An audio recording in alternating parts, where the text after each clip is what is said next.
बिस्मिल्लाहिर्रहमानिर्रहीम। ये मौक़िफ़ का नाम है कारवान हिंद और पोल नंबर 327 और मोटिव प्लस ज़ाहिर की खिदमत, मौला हुसैन से मोहब्बत।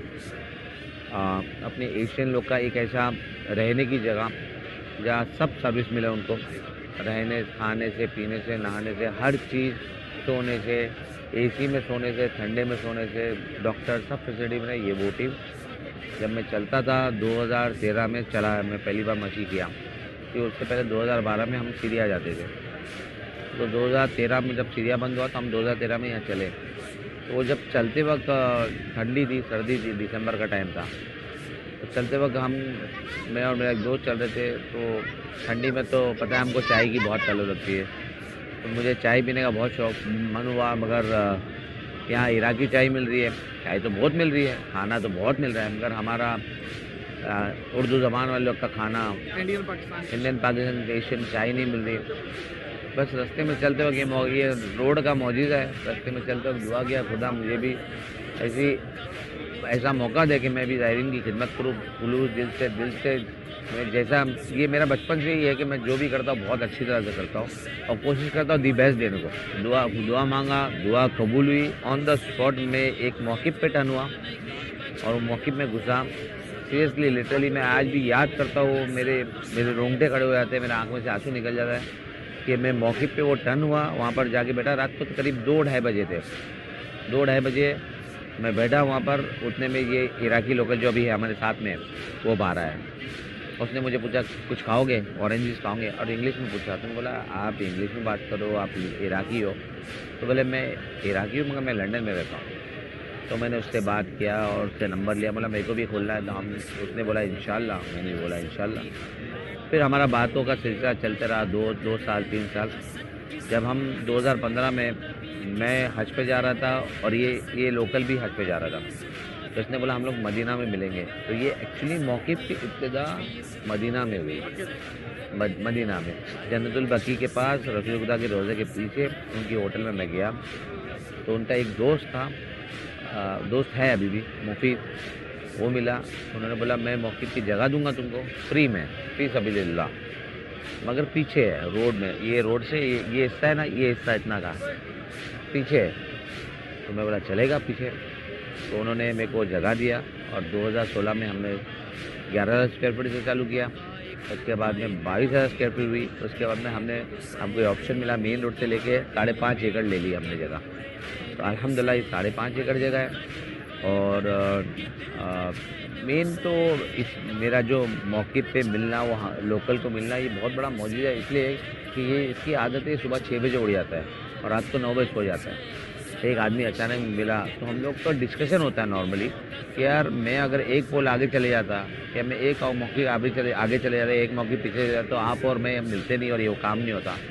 उसने बोला कि भाई मैं सो जाता हूँ, हम तो खुद देखते हो सो जाता है। तो बोले रात को 2 बजे मुझे लिटरली उठाया गया। लिटरली मैं उठा झटका देके और मैं उठ के देखा कि मैं जाऊँ बाहर मौक़िफ़ पे। मुझे ऐसा लगा कि मैं बाहर जाऊँ। मेरी मम्मी पूछे मैं किधर जा रहा हूँ, मतलब बाहर देखता हूँ कोई ज़ाहिर है कि रात को 2 बजे ठंडी के टाइम पे कोई नहीं जाता है। वो बाहर निकला और मुझे मिल गया। इस साल हमने 7 सफ़र से शुरू किया और 19 सफ़र तक रहेगा। सब में पहला जो हमारा मौक़िफ़ है वो खुला है इस रोड पे। बहुत सारे मौक़िफ़ बंद थे, मैक्सिमम मौक़िफ़ 10 सफ़र से खुलते हैं, 9 सफ़र 10 सफ़र। हमने 7 सफ़र से खोला ताकि लोगों की ज़ायरीन को ज़्यादा खिदमत मिले। 7 सफ़र से शुरू किया, 19 सफ़र को हम ख़त्म करेंगे।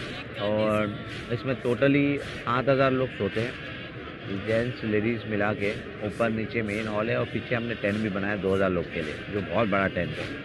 1,000 लेडीज़, 1,000 जेंट्स। और खाना जो 24 घंटा चलता है, जिसमें 20 से 25,000 लोग मिनिमम खाना खाते हैं डेली। रोज़ 2.5 से 3 टन चिकन बनती है, गोश्त का खाना बनता है, दूध की चाय बनती है जिसमें 1.5 टन दूध लगता है, 1,500 लीटर दूध लगता है। अच्छी क्वालिटी का दूध रखता हूँ मैं, अलमराई का दूध रखता हूँ ताकि अच्छी चाय बने। आपने चाय पी होगी शायद, ज़ाहिर की है। तो 350 लोग हैं वॉलंटियर्स हमारे, ऑल ओवर द वर्ल्ड से, इंडिया से भी, पाकिस्तान से भी है, लंदन से भी, यूएस से भी, कनाडा से भी है, अफ्रीका से भी है। और हमने सब टीम बनाई है, सिक्योरिटी टीम है, फूड टीम है, क्लीनिंग टीम है, सबको एक एक सेट ऑफ काम दे दिया है।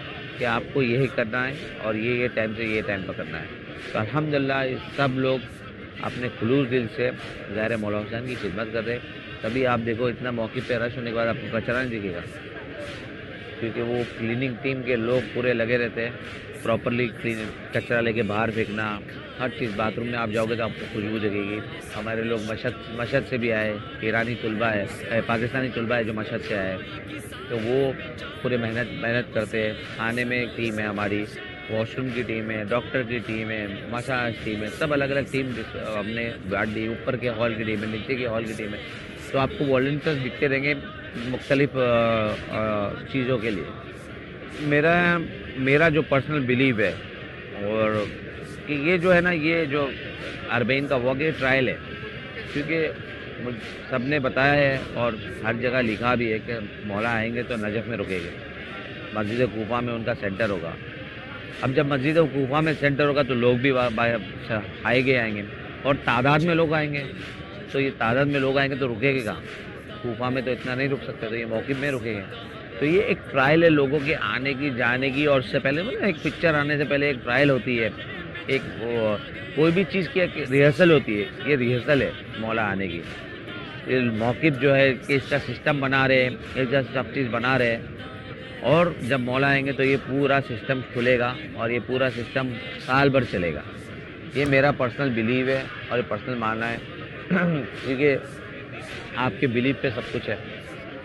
तो यानी ये मेरे हिसाब से यही है कि जब मौला आएंगे तब ये पूरे मौक़िफ़ खुले रहेंगे, साल के 12 महीने खुले रहेंगे, क्योंकि लोगों का हुजूम रहेगा, लोग चल के जाएंगे, रहने की जगह, सोने की जगह, खाने की जगह देना पड़ेगा। तो ये वही चल रहा है। मैं करबला टीवी का शुक्रिया अदा करता हूँ, क्योंकि करबला टीवी पूरे वर्ल्ड में देखा जाता है मुख्तलिफ़ ज़बान में। उन्होंने जो उर्दू किया है, तो उर्दू में बहुत सारे हमारे शिया, हमारे इंडिया में ही तकरीबन 5-6 करोड़ यानी 50-60 मिलियन हो गए। पाकिस्तान में सब मिला के उर्दू ज़बान वाले बहुत सारे शिया है। करबला टीवी हर कोई देखता है मगर अरबी समझ नहीं सकता है। तो ये बहुत बड़ा स्टेप आपकी करबला टीवी ने लिया, जिसके लिए मैं उनको सैल्यूट करता हूँ कि आपने उर्दू लोग के, और इतने गांव-गांव में लोग हैं जो चाहते हैं कि करबला अरबी चैनल देखे, ज़ियारत करें मौला हुसैन की। ज़ियारत तो करते हैं मगर समझ नहीं पाते हैं। अगर आगे आपने जो ये करबला टीवी उर्दू चालू किया और इससे आप उनको ज़ियारत भी कराओगे, मैसेज भी दोगे, बहुत बड़ा काम हो जाएगा। मैं सैल्यूट करता करबला टीवी को और आपको और आपकी टीम को। Thank you.